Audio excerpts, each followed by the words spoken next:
Yo, yes, now bless. Now don't forget the rest now, people. Des ROCKSTEADY at King of the Pit TV. I got a review for you. Yeah?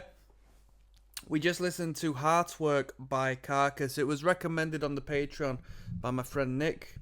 Nicky P, as I like to call him. Now, we had 10 tracks on this record. As opposed to, and when I say as opposed to, I only heard the Necrotism album yesterday. So I'm flying through Carcass material right now, so I can compare and contrast pretty well, to be honest with you. So 10 tracks in relation to what the 8 tracks we had on the last record. Just as much content as far as song length is concerned. Purely is, we got 10 tracks here, probably averaging at around, call it 4 minutes 30 around. Whereas the last records, you know, we were over 7 minutes on numerous songs. So it sort of leverages out, it balances. There's a big change in the sound. It's still metal. The vocals are still harsh. Still the same vocal style and approach. But the riffs were more mid-paced. We've got more of a weight onto the guitars, more of a chug factor on the guitars. We're steering away from the death metal standard riffs, and we're entering a separate space, arguably what I could call mellow death.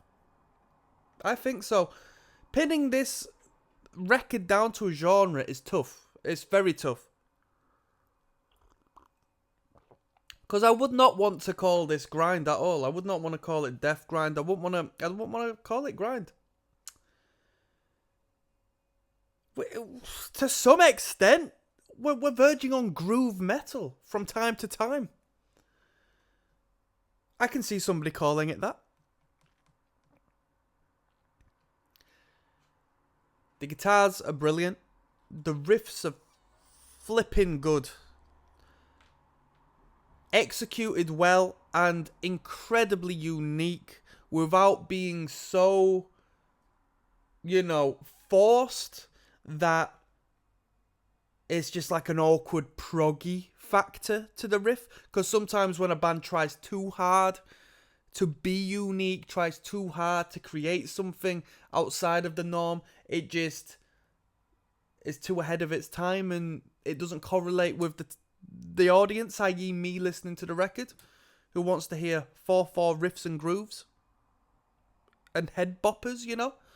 So we held on to that whilst adding a pizzazz we weren't getting across the board in, you know, extreme metal, which is very good.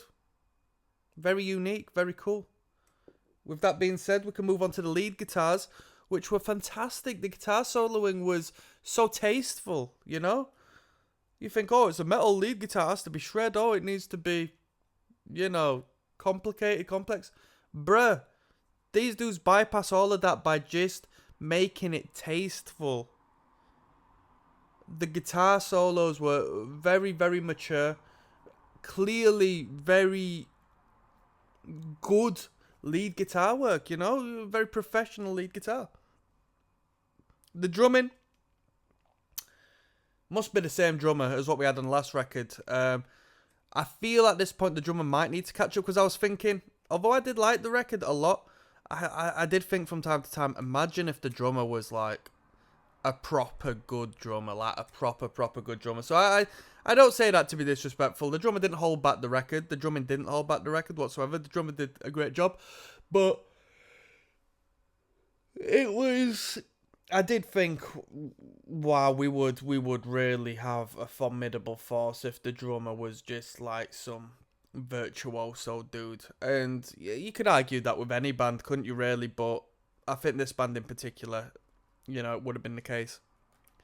Vocally, you know, we got the trademark sort of grim vocal.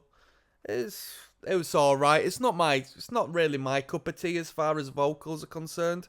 So, you know, I'll meet you halfway on that. I wasn't turned off by the vocal line, but It's not my style of vocal. It's really not my style of vocal. Was it an easy listen? It was pretty easy. It was pretty easy. It was pretty easy. Could I listen to it again? Yeah, I could listen to it again. Will I? No. But could I? Yes. I started to see and understand the quality of content of this record. By the time I got to like track 7, I thought, you know what? I see how cohesive this record is and I understand it. Whereas initially, I thought, all right, we've switched it up a bit.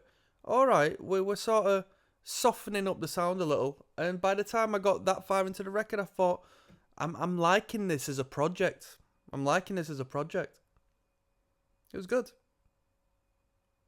If I was to rate this record, now we're on to a juicy bit, yeah?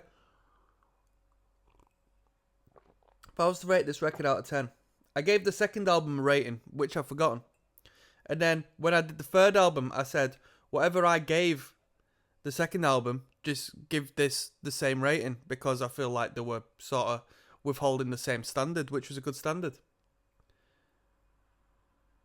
When it comes to this album, I'd say give it an extra point. Give it an extra point. So I can't tell you out of 10 what it is, but I think this has been the best Carcass record I've listened to so far. As far as my own personal tastes are concerned, because I like this more mid-paced, groovy, riff-centric project. I felt it was good. And on that note, I'll see you on the flip side. What I'm going to do is go to the Wikipedia page. We're going to learn some history about this record. See if all interesting pops up. I'll see you there. All right, Carcass heads. Peace.